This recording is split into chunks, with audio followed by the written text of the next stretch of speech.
Assalamualaikum warahmatullahi wabarakatuh. Di sini kami akan berdiskusi ataupun mewawancarai salah satu mantan atlet dari perguruan Pajajaran. Oh, dari Pajajaran. Iya. Di sini kami akan mewawancari mantan atlet dari perguruan Pajajaran. Iya. Iya. Boleh perkenalan dulu, Pak?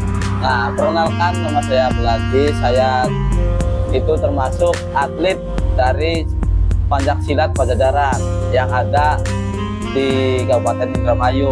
Nah, Di sini saya akan mewawancarai Mas Jakit terkait tentang pencegahan penanganan cedera terhadap atlet silat. Nah, sebelumnya Mas Aziz ini awal menggeluti ataupun fokus ke dunia persilatan itu tahun berapa? nah ya awalnya itu Mas dari saya itu sebenarnya dari SD. Nah, dari SD tuh awalnya ada guru olahraga, terus yang bekerja sama dengan Semanska. Nah, ya SMA itu. Nah, terus salah satu teman-teman saya itu belajar silat di situ. Nah dari situ saya tertarik untuk menggeluti Pencaksilat. Nah, tapi itu tuh Mas, apa ya bahasanya tuh? Masih latihan. Tapi mari gitu apa namanya? Selesai dulu berapa tahun? Gitu, Berapa tahun lagi. latih lagi. SMP pun sama. Nah, salah satu SMP tuh kendalanya tuh biaya. Dengan biaya ya tahulah. Ya. Nah, tahulah anak SMP ya uang sakunya berapa. Nah, sedangkan buat baju juga bayar. Nah, buat tas juga bayar gitu. Nah, terus setelah selesai itu mulai lagi menggeluti dunia persilatan itu tahun berapa? Nah, Pas umur berapa gitu ya? pas masuk lagi dah, gitu. SMA kayaknya masuk SMA ya. Sekitar umur 15 tahun lah, 15 tahun. Ya.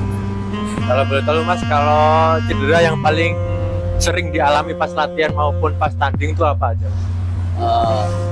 Pas yang paling sering, Nah, tuh kalau pas tandingnya ini Mas, bagian kaki. Ya, memar gitu atau apa? ya memar. Terus ya apa ya? Lebam Mas, lebam. Terus ya ini tuh ada yang benjolan tuh karena Pernah? iya pernah dalam juga pas kena circle lawan tuh. Ya. Nah, terus ya ada lagi dislokasi ininya tuh, Kasih. tulangnya geser. Pernah teman saya juga pernah geser.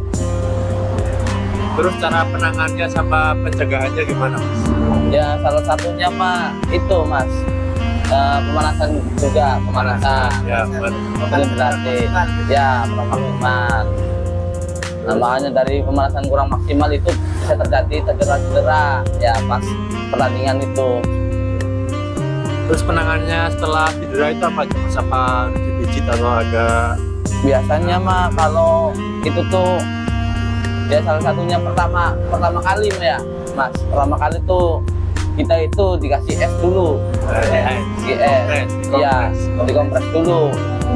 Nah, setelah dikompres kan kita tuh pulang dari pertandingan tuh, ya. baru kita pijit, tuang pijit yang di daerah kita. Tuh. Nah, terus Mas nih kan selama menggeluti dunia persilatan nih pernah ikut lomba atau gimana gitu kan? Ya. Tanding atau gimana lombanya tuh, lomba Ya. apa jurus apa kan di silat tuh ada banyak kan? Iya. Ada jurus kan ada beberapa ya, ada tongkat, ada golok, ada apa gitu. Dan juga tanding. Itu Mas lombanya seperti apa? Ya saya mah sekarang itu ya orangnya suka tanding Mas, suka bagian yang adrenalin lah, Iya. bagian Berarti kompetisi, yang bagian menantang-nantang gitu ya? iya, gulat Wah, gitu. Nah saya tuh pernah ya dua kali Ya diantaranya itu tanding pernah menang. Nah, terus apa nama ganda juga pernah menang. Nah, Jurus berarti kan itu ya? ganda itu penampilan. Oh, penampilan, iya. Tapi bukan dari jurus perguruan, tadi kreasi mas. Oh, Kreasi dari gerakan kita sendiri. iya. Nah, Terus itu pas Mas kenapa sih suka sama silat gitu? nah, salah satu ya suka sama silat itu ya salah satu juga kebugaran jasmani dari bagian kita itu kesehatan lah, kesehatan juga. Terus ya mencari relasi teman lah, salah satunya teman dari teman. Terus ya penasaran nih tentang banyak silat nih, ingin tahu kayak gimana segala macem. Ternyata ya suka saya tuh. Terus ya didalamin lagi, nah ternyata udah kebiasaan menjadi hobi mas. Nah kalau tanpa silat itu dulu tuh hampa. Iya hampa. Bener sih. Terus ada nggak tantangan terbesar saat latihan ataupun tandingan? Tantangan terbesar itu, Ataupun mental atau apa? oh iya, kalau saat bertanding itu tantangan terbesar itu ya kita itu kalau pertama kali ya mas pasti merasakan gugup lah, pasti merasakan gelisah karena ditonton banyak orang lah. Terus ya suara dari mana-mana, ayo menang, ayo pukul, ayo tendang. Nah gitu suara yang tantangan terbesar. Nah, terus ya Hilang fokus gitu ya? ya hilang fokus juga. Terus tantangan latihan itu sebenarnya mah masalah dengan waktu juga ya mas. Masih sekolah itu pulangnya maghrib itu kan tantangan terbesar itu orang tua sebenarnya mah. Dari teman-teman juga orang tua. Nah makanya banyak yang selesai itu berhenti mengikuti ekskul silat itu orang tua juga. Nah, terus kenapa nih Mas nih milih berhenti dulu di tenda persilatan? Ada niatan lanjut lagi nggak itu menggeluti persilatan? Nah, Awal berhenti itu kenapa? Gitu? awal berhenti ya karena ada problem lah, Pekerjaan atau gimana? problem di pajak silat lah. Oh, ada Masalah pribadi itu. gitu. Nah, untuk pas sudah mengalami cedera itu apakah ada mengalami trauma atau gimana pas cedera gitu? Malah gini mas, malah cedera itu kita itu ya wajar lah berhenti sejenak ya. Beristirahat dulu, memulihkan Istirahat. kondisi tubuh. Cuman ya kayak saya lah dan teman-teman itu ini mah nambah greget lah mas, ingin mencoba lagi lah. Kira-kira kita itu jangan cepat puas sebagai atlet gitu. Pokoknya mah kalau kita bisa begini kalah kita main lagi menang. Kalau kita juara 3, kita juara 2 atau 1. Nah gitu. Ini mah dengan adanya perasaan tidak cepat puas kita itu bisa aja cedera tuh. Makanya ada yang diskualifikasi nih, bergeser pulang ya main lagi. Dislokasi kalau boleh tahu itu dibanting apa gimana mas? Biasanya jatuhnya salah mas. Salah ya? Iya, bisa dibanting, bisa di serangan bawah tuh. Serangan bawah kan jatuh. Nah ini dulu teman saya waktu itu bisa juga ada kena tendangan tuh mas, geser. Nah Tapi kalau Masnya itu di cedera seperti itu tuh pernah apa belum? saya Iya cedera. belum sih mas, cuma temen aja. Nah kalau saya mah sini, Oh cedera ringan gitu. iya, kayak gitu. iya, Tapi biasanya atlet silat tuh di memar gitu ya. iya, Cederanya di situ. iya, Paling sering gitu ya. paling sering. Palingnya yang sering lagi itu mas sesak napas. Oh sesak nafas. Sesak napas pas pertandingan tuh karena ya, Gugup mungkin. nah enggak mas, karena ya gugup juga, Iya. gugup. Nah terus ya kena tendangan tuh mas, dadanya kesek.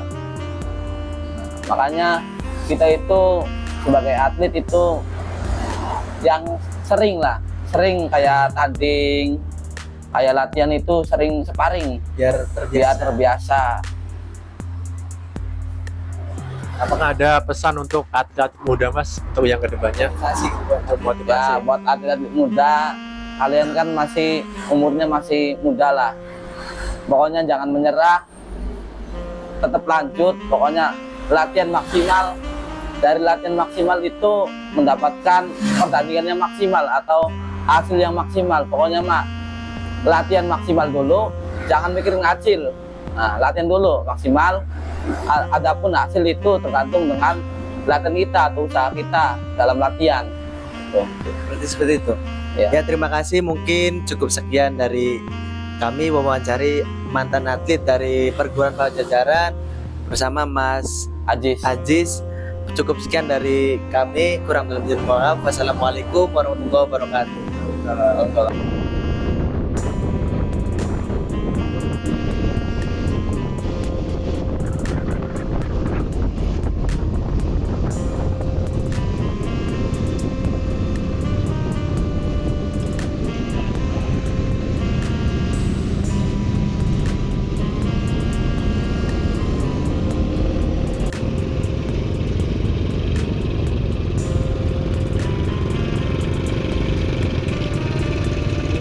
Selanjutnya kami akan mewawancari ataupun berdiskusi bersama Sian dan berbincang-bincang lebih lanjut tentang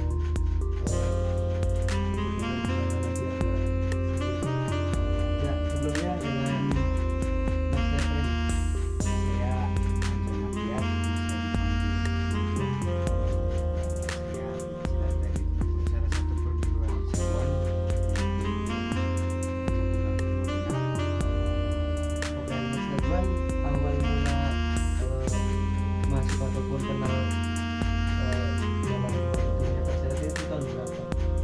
Kalau saya mulai kenal dalam dunia persilatan sebenarnya melihat dari orang tua yang dulu pernah ngajar di salah satu perguruan Siluan. Jadi saya terjun ke dunia persilatan itu mulai dari kecil, bisa dibilang dari SD itu mulai berlatih silat. Bergerak ya. Terus menggeluti atlet itu sejak tahun berapa ataupun di mana? Kalau bisa dibilang menjadi atlet dan mengikuti lomba-lomba itu mulai dari kelas 4 SD.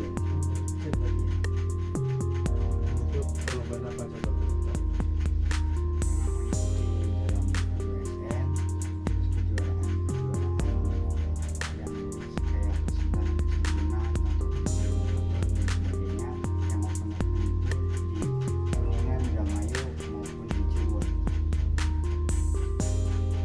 Pasti pas latihan maupun tanding kan pasti pernah mengalami cedera kan? Nah, cedera apa sih yang pernah dialami?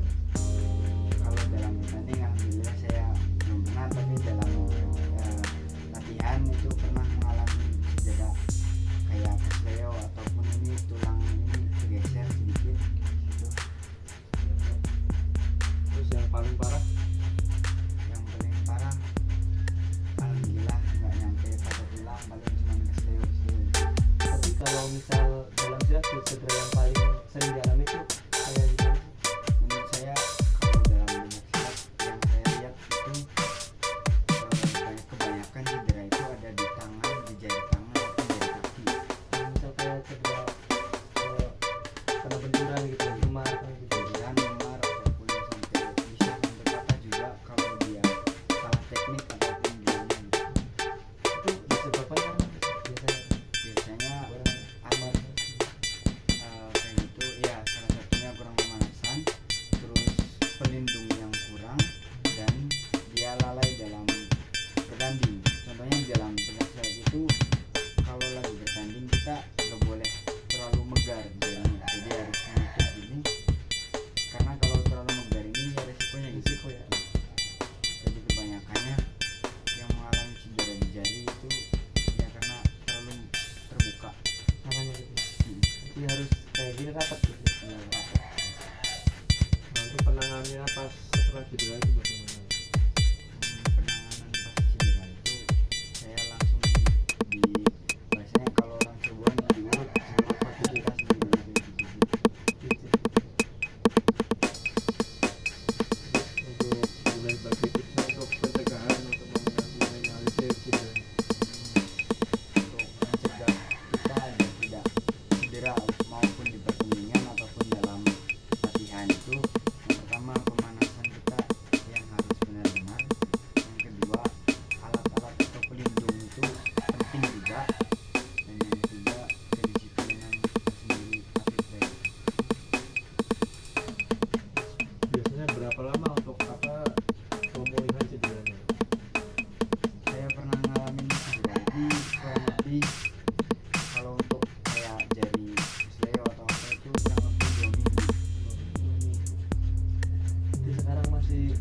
gitu ya, masih sering tanding-tanding gitu.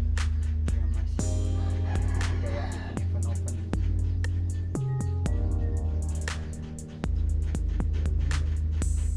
Pandangan Mas tentang dukungan medis di perlombaan. Kalau pandangan saya dalam saat ini di tim medis ya alhamdulillah setiap tahunnya ada perkembangan dan cukup baik. Setiap ada yang cedera di lapangan sedangkan itu ternyata medis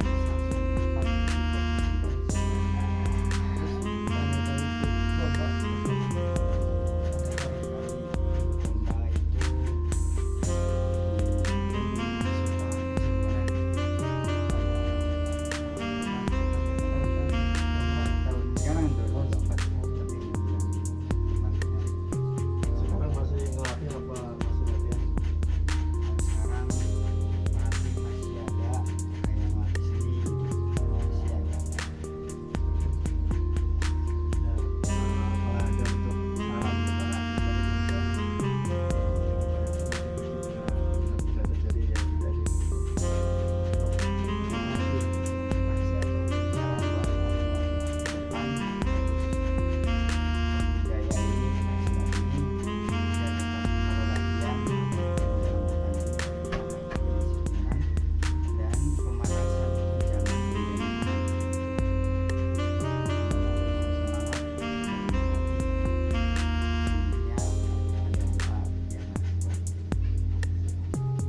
Ya mungkin cukup sekian bincang-bincang kami pada kali ini tentang penanganan cedera pada atlet silat. Ya, mungkin cukup sekian dari kita. Wassalamualaikum warahmatullahi wabarakatuh.